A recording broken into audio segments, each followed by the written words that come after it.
কক্সবাজারের উখিয়া রোহিঙ্গা ক্যাম্পের ৬ শতাধিক বাড়ি আগুনে পুড়ে ছাই এবং এক শিশু সন্তানসহ ২ জনের মৃত্যু হয়েছে। বিস্তারিত তথ্যচিত্রে নূর মোহাম্মদ।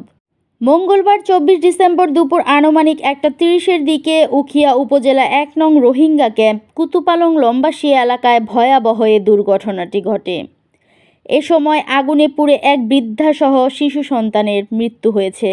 প্রায় ১ ঘন্টার অধিক আগুনে ৬ শতাধিক বাড়ি পুড়ে ছাই হয়ে যায়। এই সময় আগুন নিয়ন্ত্রণে আনে ফায়ার সার্ভিসের ৪টি টিম সহ বাংলাদেশ সেনাবাহিনী এবং পুলিশের টিম। তবে যে শিশুটি মৃত্যু হয়েছে তার পরিচয় শনাক্ত করা হয়নি। শিশুটির আনুমানিক বয়স ৮ বছর ও বৃদ্ধের বয়স ৬৩ বছর। উখিয়া কুতুপালং রোহিঙ্গা ক্যাম্পের ক্যাম্প ইনচার্জ মোহাম্মদ মুনিবুর রহমান জানান, দুপুরে আগুন লাগার ঘটনা ঘটে।